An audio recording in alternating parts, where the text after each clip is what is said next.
Hace casi 2000 años, un grupo enigmático de personas que recibían el nombre de alquimistas se embarcaron en una misteriosa y peligrosa búsqueda. En laboratorios rudimentarios, arriesgaban su vida intentando fabricar oro. También pretendían hallar la sabiduría divina y el secreto de la inmortalidad. La búsqueda del alquimista es la búsqueda de la perfección. Los misterios abundan en la historia oscura de la alquimia. ¿Quedan todavía símbolos místicos de la alquimia en las grandes catedrales de Europa? ¿Fue un brillante alquimista del Renacimiento el primero en crear vida en un tubo de ensayo? ¿Enloqueció Isaac Newton, uno de los mayores cerebros de la historia, por su secreta obsesión por la alquimia? La ciencia del siglo XX puede haber demostrado las antiguas teorías que ya sostenían los alquimistas. Los físicos modernos han conseguido transmutar metales comunes en oro. ¿Poseían los maestros de alquimia una sabiduría secreta? ¿Qué buscaban en realidad? ¿Era la alquimia una simple búsqueda de oro o una búsqueda de Dios?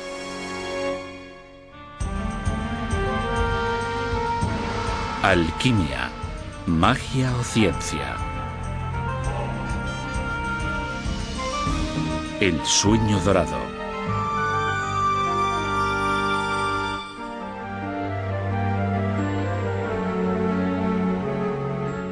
El oro, desde el principio de la humanidad, nos ha fascinado.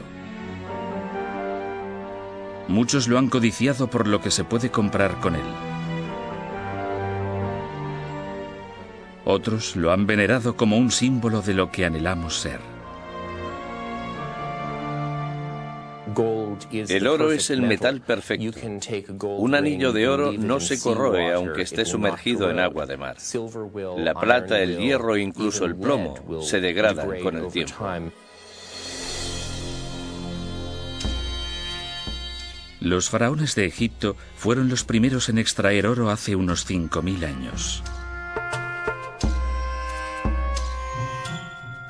Quizás no es de extrañar que, en esta tierra de dioses y oro, la búsqueda de riqueza y del saber divino estuvieran destinadas a ser una misma cosa en la empresa enigmática y oculta que pretendía transmutar metales menores en oro y conseguir la perfección del alma humana, el antiguo arte de la alquimia.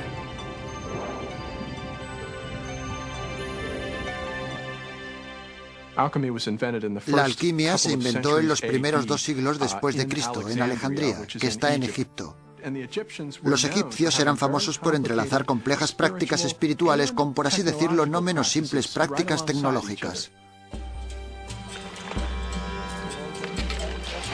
Los orígenes de la alquimia son tan difusos que nadie sabe exactamente qué significa la palabra alquimia. Algunos eruditos atribuyen su procedencia a la palabra egipcia kem, que significa fértil barro del Nilo que prolonga la vida. Otros creen que procede de la palabra griega hima, que significa verter o echar. Desde el principio, los alquimistas ocultaron deliberadamente sus secretos al mundo. La alquimia no estaba concebida para que la comprendiera el pueblo llano. Se consideraba que solo los escogidos por Dios, los iniciados que conocían aquel lenguaje, los capaces de leer sus símbolos y los que eran realmente puros, podían alcanzar aquel maravilloso saber. El más famoso de los alquimistas egipcios fue Zósimo de Panópolis. Vivió en Alejandría en el siglo III después de Cristo.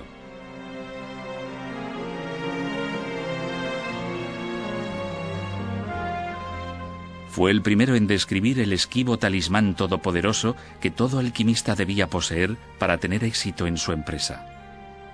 Se trataba de un enigma mineralógico conocido como la piedra filosofal.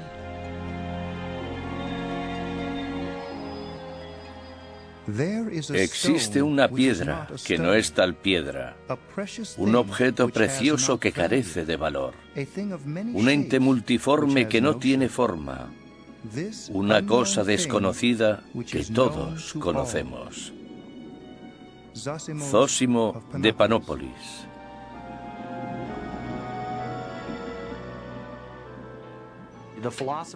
Por lo general, la piedra filosofal se representaba como una sustancia muy densa, cristalina, de color rojo o amarillo, y se creía que con una insignificante porción de dicha sustancia se podía transmutar una gran cantidad de mercurio o plomo en oro.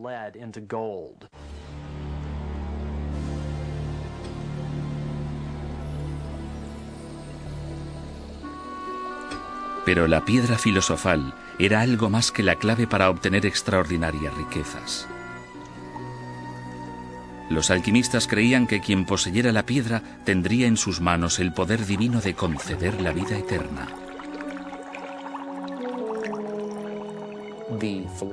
La piedra filosofal era la quinta esencia de la perfección. Todo cuanto la piedra filosofal tocara se convertiría en perfecto. Si se tocaba a alguien con ella, se transmutaba a esa persona en perfección. Se la liberaba de todas las dolencias fruto de la edad, enfermedades, males y, por supuesto, de la muerte.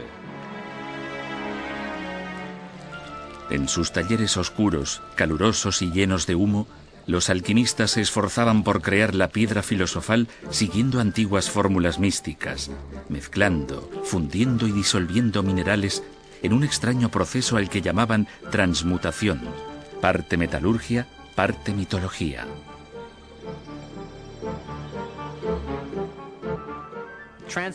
La transmutación se basa en la teoría de que los metales están compuestos por azufre y mercurio. También se creía que los metales preciosos estaban formados principalmente por mercurio.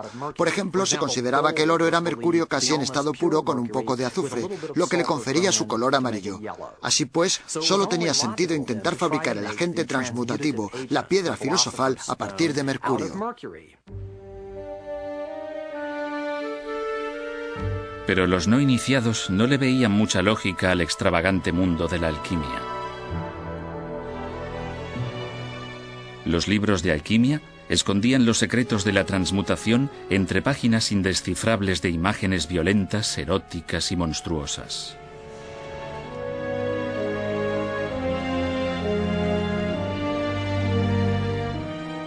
Incluso a los eruditos que han hecho del estudio de la alquimia su profesión, les desconcierta a menudo su fantástico código de símbolos.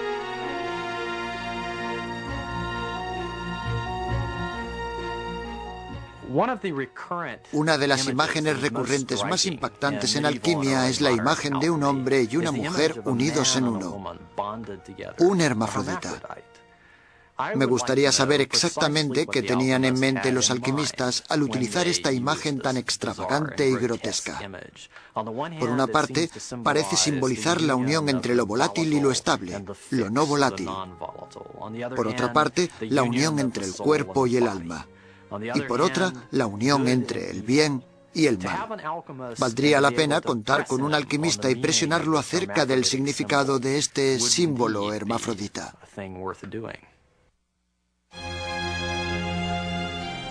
Bajo las imágenes arcanas de la alquimia yace un propósito extremadamente ambicioso.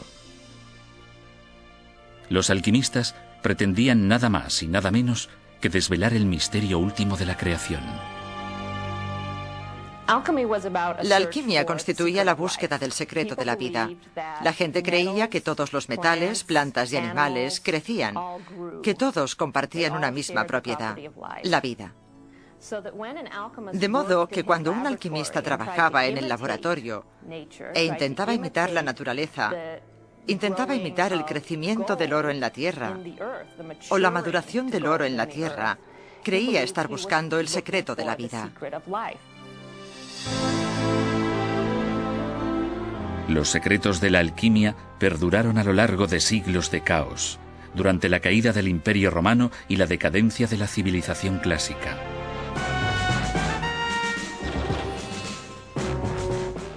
En el año 643 después de Cristo, el ejército musulmán de Mahoma conquistó Egipto. Mientras Europa languidecía en su oscura época medieval, fueron los alquimistas árabes quienes cultivaron y perfeccionaron el arte de la alquimia.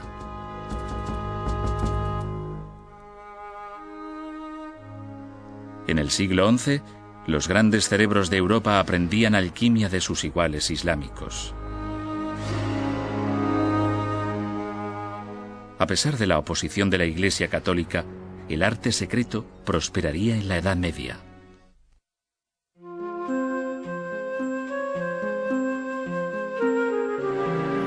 El arte secreto.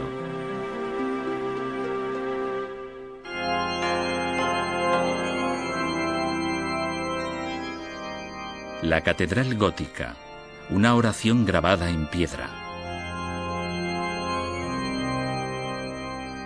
Construidas en los siglos XII y XIII, estas imponentes y elegantes iglesias constituían el máximo esplendor de la cristiandad medieval. Había también en sus deslumbrantes fachadas símbolos místicos ancestrales, iconos alquímicos condenados por el Vaticano.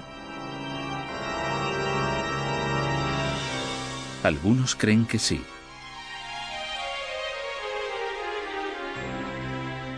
La Catedral de Notre-Dame de París. Cinceladas bajo las majestuosas esculturas de Cristo y de los santos, hallamos curiosas figuras paganas. Una mujer muestra un lagarto, al parecer rodeado por las llamas. Un soldado lucha bravamente contra enemigos invisibles. Una figura desconocida examina un frasco misterioso. Al igual que los símbolos cristianos, carecen de sentido, pero aparecen con frecuencia en la alquimia. No cabe duda de que hay símbolos alquímicos en Notre-Dame y en la mayoría de las catedrales. Si observamos los nichos de Notre-Dame o de las demás catedrales, encontraremos figuras con escudos que contienen imágenes. En una de ellas vemos a una mujer con un escudo en el que se observa una salamandra rodeada por el fuego. Las salamandras son animales acuáticos que segregan un líquido lechoso que las protege de las llamas durante un breve espacio de tiempo. Es posible que resistan lo suficiente como para salir ilesas de entre las llamas, de modo que en la época medieval surgió la creencia de que la salamandra era una criatura del fuego y por tanto inmune a él. El significado de las misteriosas imágenes de Notre-Dame sigue siendo polémico. A pesar de todo, los alquimistas siguieron con su antigua búsqueda secreta durante la Edad Media, a veces desde el mismo seno de la Iglesia católica.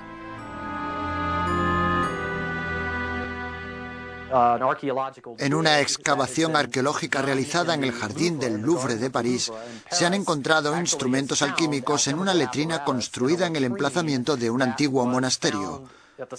Y los químicos han llegado a la conclusión de que, en efecto, se trataba de sustancias químicas con las que trabajaban los monjes.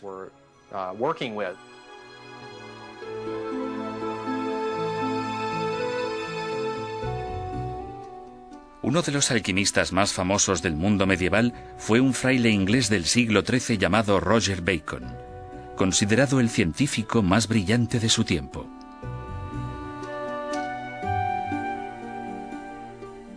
A pesar de experimentar durante años, Bacon nunca logró fabricar oro, pero inventó algo que causaría un gran efecto en la historia: la pólvora.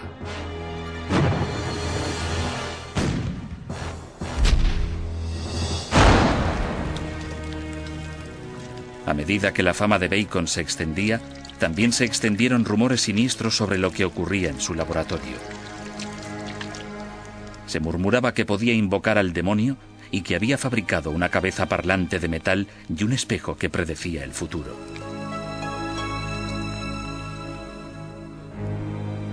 Aquellos rumores eran más de lo que los superiores eclesiásticos de Bacon podían tolerar. En 1284, el Papa hizo que encarcelaran al monje acusándolo de herejía. El mayor alquimista de la Europa medieval pasó el resto de sus días en prisión.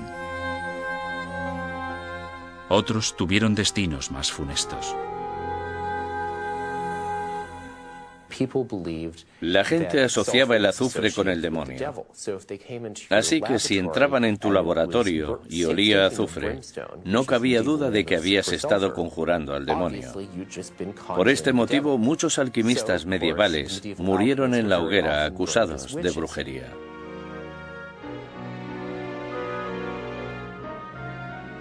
En 1317, 33 años después de que apresaran a Roger Bacon, el Papa Juan XXII decidió acabar con los alquimistas de una vez por todas.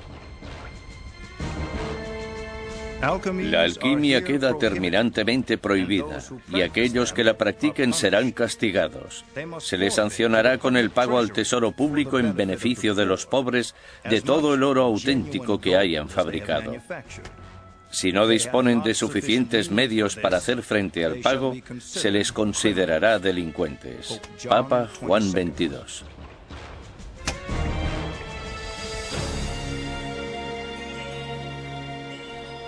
A pesar de la prohibición papal, muchos alquimistas perseveraron a sabiendas de que su vida corría un grave peligro, tanto por aquellos que les perseguían físicamente como por las sustancias que manipulaban a diario. Hay que recordar que la mayoría de alquimistas experimentaban con mercurio y azufre. Entre los compuestos químicos que pueden elaborarse con estos elementos se incluyen el fulminato de mercurio, que es el principal componente químico de los detonadores, y todos los distintos compuestos de azufre que se usaba para la pólvora. Si el hacer fulminato de mercurio se vertía en el momento equivocado, se podía hacer volar el horno, a uno mismo y el laboratorio entero, hecho que sucedía muy a menudo en la Edad Media. Algunos quedaban mutilados y muchos otros simplemente desaparecían para siempre. Mientras algunos perdían la vida en explosiones y otros sucumbían bajo la mano de hierro de la Iglesia, un alquimista medieval podría haber hecho realidad el sueño ancestral de su arte secreto, descubrir la piedra filosofal.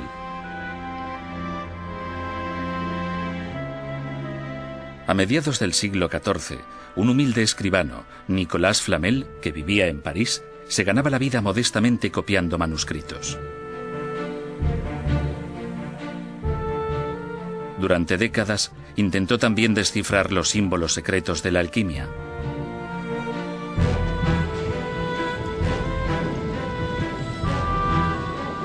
Flamel afirmó que el 17 de enero de 1382 había logrado finalmente convertir mercurio en oro puro. Aunque esta historia parezca ficticia, los registros municipales del París medieval recogen un hecho sorprendente. Antes de morir a principios del siglo XV, Nicolas Flamel y su esposa habían financiado 14 hospitales, 3 capillas y 7 iglesias. ¿Cómo pudo permitirse un modesto escribano dar tal fortuna para fines benéficos? Hoy en día todavía se especula sobre ello.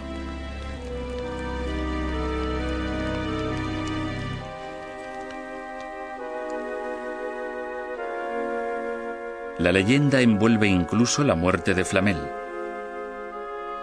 Durante siglos se ha rumoreado que la piedra filosofal le había concedido otro de los sueños de los alquimistas, la vida eterna.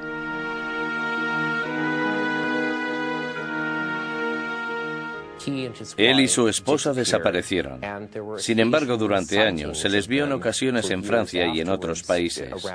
La gente aún decía, he visto a Flamel y a su mujer, estoy seguro de que eran ellos, y que tenían un extraño tono dorado en la piel y no habían envejecido, a pesar de que habían pasado 10 o 20 años. En 1818, unos 400 años después, apareció en las cafeterías de París un hombre que decía ser Nicolas Flamel y que se ofrecía a revelar los secretos de la piedra filosofal.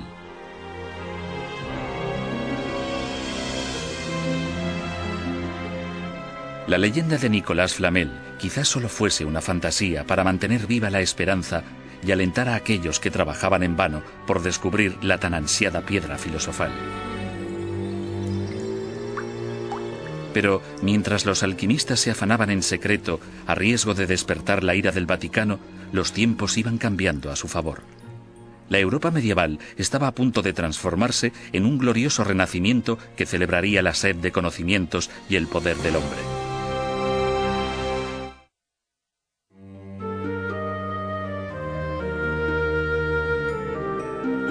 Científicos y curanderos.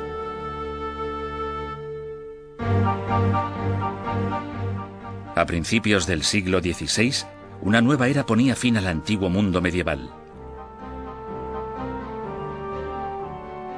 Tras siglos de humillación ante la religión, los europeos florecieron con la liberación del Renacimiento.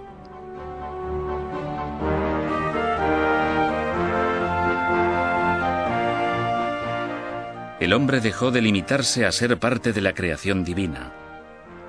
Ahora, el hombre era el centro del universo y podía utilizar el poder de su mente con total libertad para explorar y conquistar la naturaleza. Había llegado el momento de que la alquimia saliera de entre las sombras de la Edad Media a la luz deslumbrante de una nueva era. El Renacimiento fue realmente la edad dorada de la alquimia, puesto que se practicó muchísimo en aquella época. Los príncipes de toda Europa contaban con alquimistas en sus cortes. La corte invertía mucho dinero en teatro y espectáculos de todo tipo, y la alquimia formaba parte de dichos espectáculos.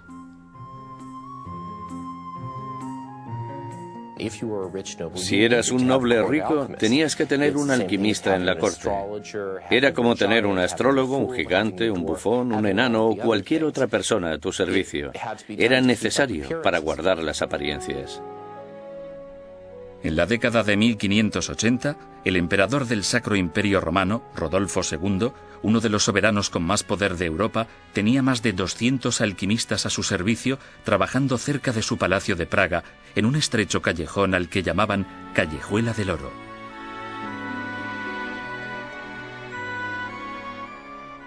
Para los alquimistas, los mecenas aristócratas supusieron el fin de sus problemas financieros y el principio de nuevas preocupaciones. El alquimista se encontraba en un gran aprieto, porque tenía que dar a conocer sus habilidades, pero a la vez no podía desvelar ningún secreto.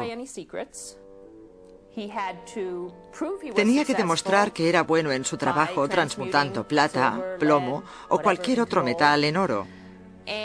Y si no lo producía con suficiente rapidez, podía estar en apuros.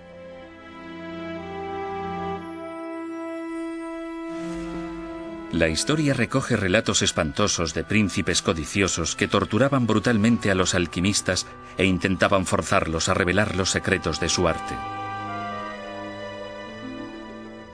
Más de un alquimista se vio obligado a huir para salvar la vida al no materializarse el oro que había prometido. Sin embargo, a pesar de los riesgos que comportaba, el aliciente de vivir a expensas de un noble hizo de la alquimia una profesión popular en el Renacimiento y el fraude más habitual de la época. Si se examinan los registros legales, parece que en la mayoría de casos se torturaba y ejecutaba a los alquimistas por charlatanería. De hecho, sucedía con mucha frecuencia. Se les acusaba de producir oro falso en lugar de oro auténtico. El soberano evidentemente se enfurecía y ordenaba ejecutar al alquimista, por lo general en la horca, a veces dorada, vestido con ropas del mismo color. Una muerte simbólica apropiada para un alquimista.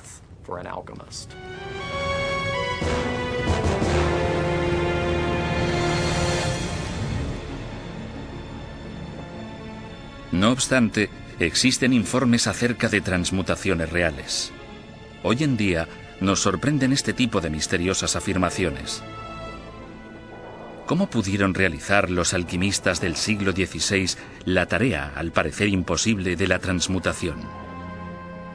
La respuesta puede yacer en aquel antiguo dicho famoso: no es oro todo lo que reluce, por lo menos no oro puro.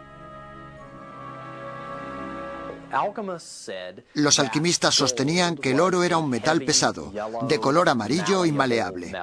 Podía convertirse en láminas. Era dúctil, es decir, que podía extenderse en alambres o hilos. Y era muy difícil o incluso imposible que se corroyera. Por tanto, cualquier metal que cumpliera estas condiciones sería oro por definición. Y parece ser que en determinados casos fueron capaces de producir aleaciones que las cumplían.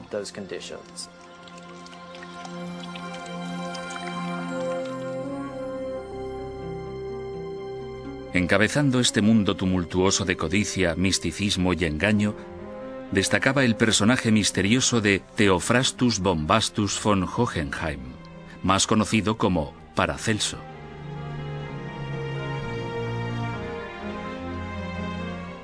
Fue uno de los hombres más problemáticos de la historia. De su segundo nombre, Bombastus, surgió en español el adjetivo bombástico, que hace referencia a aquellos que son excesivamente pretenciosos y grandilocuentes. Pero a pesar de su presuntuosidad, Paracelso tenía mucho de qué presumir, puesto que fue él quien dio a la alquimia una nueva y noble utilidad. Mientras los demás alquimistas de su tiempo se esforzaban en conseguir oro para los príncipes, Paracelso utilizaba el arte secreto para remediar el sufrimiento humano. Paracelso es uno de los personajes más extravagantes de la historia de la medicina. Fue muy respetado, pero también muy odiado. Era conocido por haber hallado cura a varias enfermedades que todo tipo de tratamientos tradicionales no habían conseguido remediar.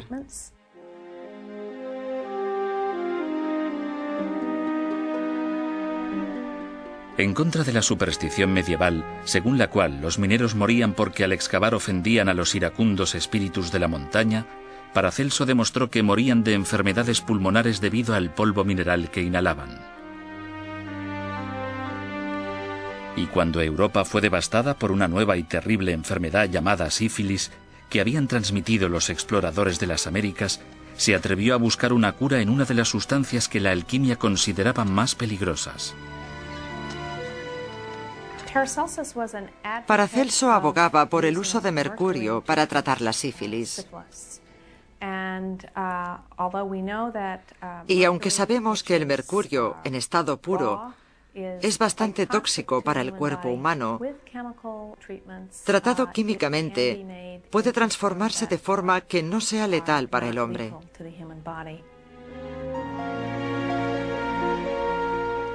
Los médicos han utilizado el mercurio para tratar la sífilis hasta el siglo XX. Se recuerda a Paracelso como uno de los mejores médicos de la historia.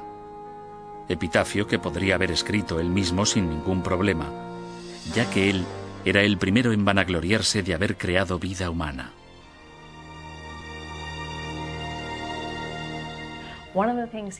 Una de las cosas que afirmaba ser capaz de hacer en su laboratorio era producir artificialmente en su tubo de ensayo de cristal y con ayuda de sus instrumentos químicos un ser humano en miniatura, al que llamaba homúnculo.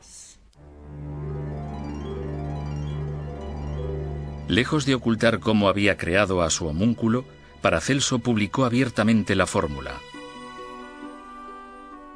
En un recipiente hermético se introducía esperma humano. Luego se enterraba durante 40 días en excrementos de caballo. Después se imantaba y finalmente se le alimentaba con sangre humana. El resultado, según Paracelso, era un ser humano totalmente funcional. Puede criarse y educarse como cualquier otro niño, hasta que crezca y sea capaz de valerse por sí mismo. Paracelso.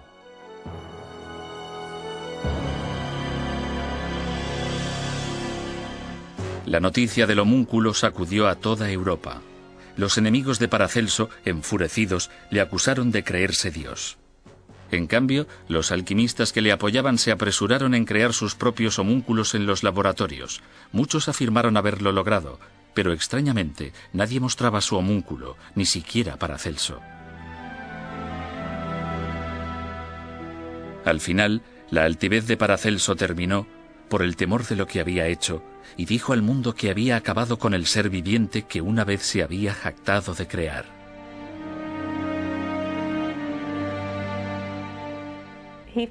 Pensaba que era moralmente ofensivo dar vida a una criatura que carecía de alma. ¿Por qué no tenía alma aquella criatura? Solo Dios podía conceder alma al ser humano.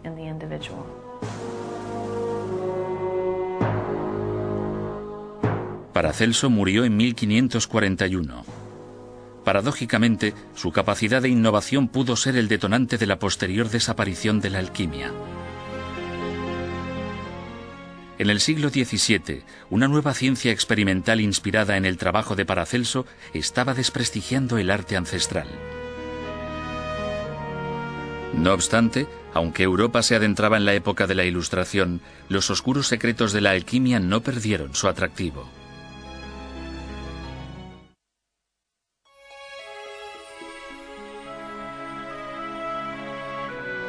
Genio y locura.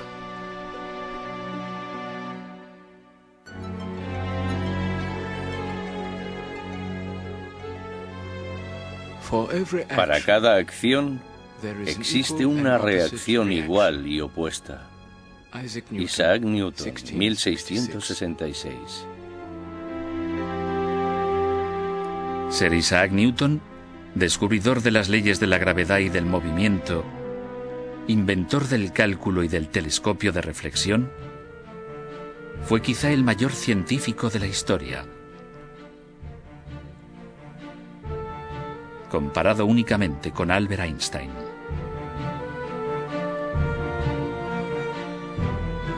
Newton se hizo famoso en vida por sus experimentos en física. Pero pocos sabían que Isaac Newton llevaba a cabo otros experimentos en secreto que ocultó obsesivamente hasta el día de su muerte. Isaac Newton era un apasionado alquimista.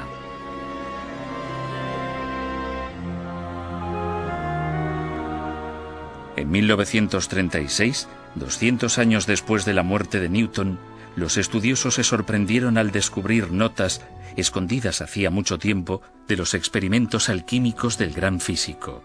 Había escrito más de 1 millón de palabras acerca del arte secreto. Su sobrino, Humphrey Newton, fue testigo de sus experimentos en el campo de la alquimia. Especialmente en primavera y en otoño solía pasarse 6 semanas en el laboratorio sin apenas apagar el fuego ni de día ni de noche. Nunca pude llegar a saber cuál podía ser el objetivo de sus experimentos, pero su diligencia me hacía pensar que esperaba conseguir algo más allá del alcance del arte y de la industria del hombre. Humphrey Newton.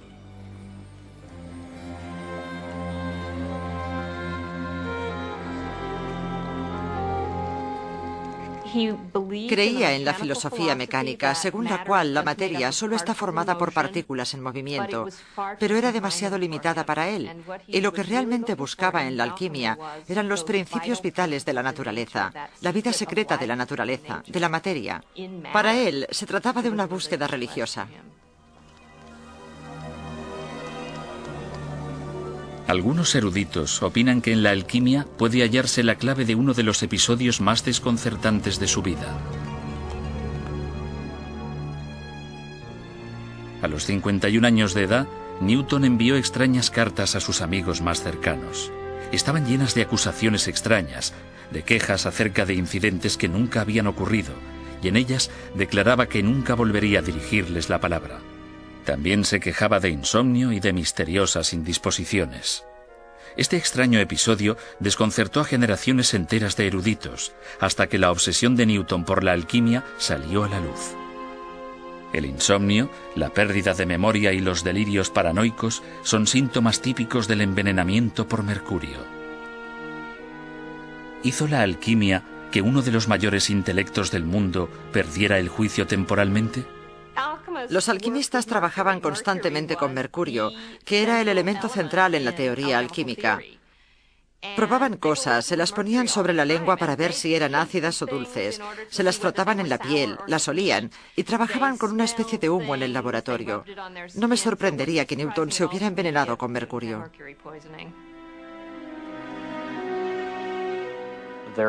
Existen pruebas obtenidas a partir del análisis reciente del cabello de Newton que demuestran que la concentración de mercurio era muy superior a la normal. Por tanto, me parece del todo plausible que Newton sufriera de inestabilidad mental en un momento dado de su vida a resultas de la experimentación alquímica.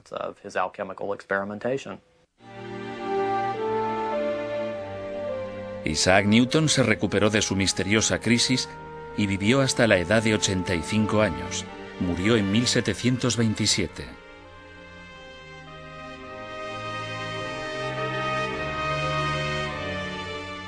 En los últimos años, confesó a sus amigos que echaban mucho de menos la alquimia y que, si fuera más joven, según sus propias palabras, daría otro toque a los metales. Pero a finales del siglo XVIII, los científicos respetables ya no creían que los metales fueran seres vivos. Tan solo unos pocos excéntricos y estafadores seguían practicando la alquimia. Tras siglos fascinando a los mayores cerebros de Europa, la alquimia parecía destinada a convertirse en la chatarra de la historia, una reliquia obsoleta perteneciente a un pasado iliterato.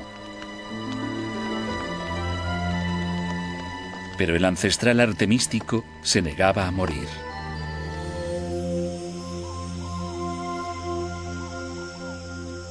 A principios del siglo XX, el antiguo arte de la alquimia parecía destinado al olvido.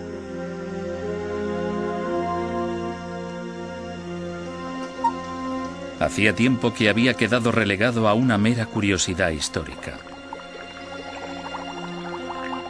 Pero entonces resurgió el interés por la alquimia de forma repentina en la década de los años 20, cuando uno de los cerebros más destacados de Europa hizo una declaración asombrosa. El psicólogo suizo Carl Gustav Jung, antiguo discípulo de Sigmund Freud, se había separado de su maestro para fundar su propia escuela de psicoterapia.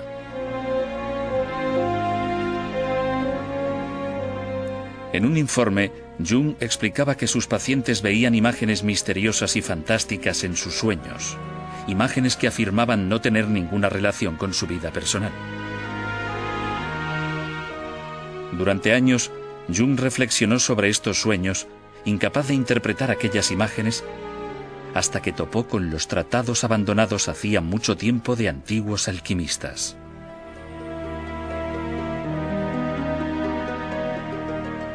Examinando sus símbolos arcanos, Jung descubrió para su asombro que eran muy parecidos a las imágenes que aparecían en los sueños de sus pacientes.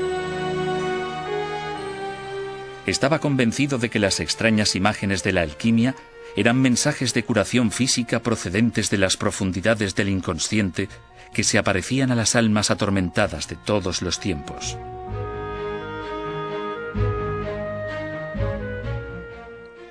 El simbolismo de la alquimia tiene mucho que ver con la estructura del inconsciente. Los sueños de los hombres y mujeres de nuestros tiempos contienen a menudo imágenes y metáforas que se encuentran en los tratados medievales. Carl Jung. Carl Jung dedicó el resto de su vida a desarrollar y defender su nueva y sorprendente interpretación de la alquimia como una escuela secreta de psicoterapia sagrada. Sus discípulos continúan su trabajo todavía hoy.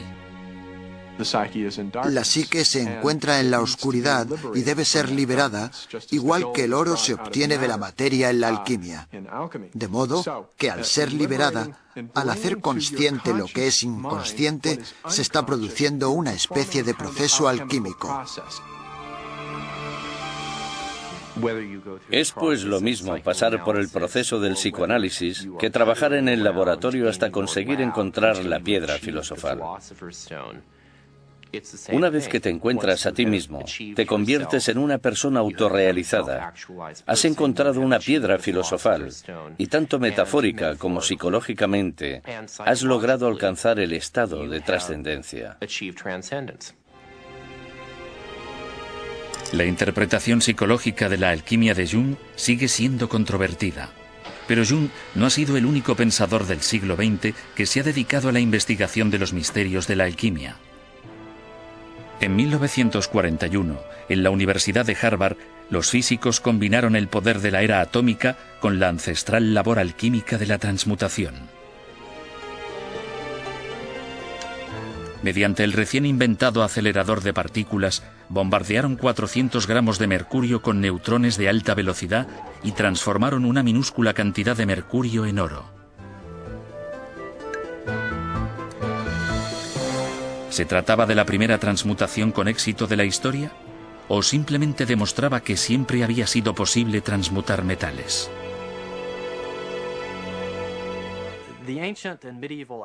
Los alquimistas no disponían de la energía que hay en un acelerador nuclear moderno o ciclotrón. Y de hecho, no es justificación suficiente para pensar que los alquimistas fuesen capaces realmente de transmutar metales solo porque los físicos modernos sí pueden. Pero, por otra parte, sí que ofrece una justificación actual de su teoría, de la creencia de que los elementos podían transmutarse.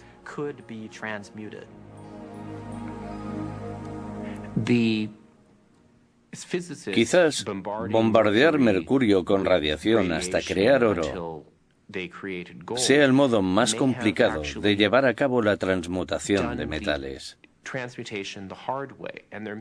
Quizás haya un método más sencillo de transmutación, encerrado en los manuscritos de los alquimistas y en los grabados de la catedral.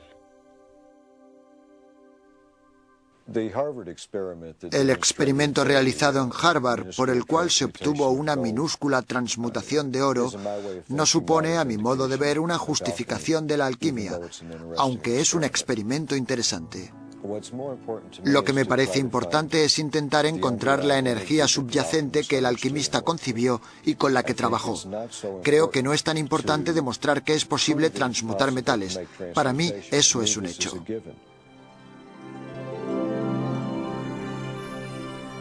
Aún hoy, hay quienes prosiguen la antigua búsqueda de la alquimia, presos de su atractivo, al parecer intemporal.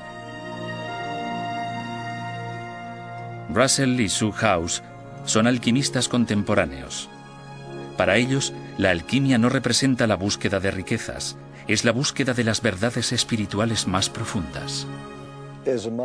Como alquimista moderno del siglo XXI no pretendo fabricar oro. Y no es porque crea que no puede hacerse. Creo que mi interés por la alquimia surgió cuando era niño. Era muy curioso y me gustaba la naturaleza. Pero también iba mucho a la iglesia y me gustaban las cosas que allí escuchaba. Pensaba que si la gente veía lo que yo había visto con el microscopio, se daría cuenta de que es evidente que existe alguna especie de Dios. Para mí, la alquimia es una forma de viajar dentro de mí misma. Por eso no se trata solo del proceso de ver cómo se lleva a cabo un experimento, sino que el experimento se produce en mi interior y descubro partes de mí que ni siquiera sabía que existían. Me apasiona ser capaz de incorporarla a mi vida y utilizarla y crecer a partir de ella. El misterio de la alquimia sigue intrigándonos y nos transporta a la ansiada búsqueda del oro, de Dios y de la vida eterna. Un sueño que todavía hoy es tan poderoso como lo fue a lo largo de los últimos 2000 años.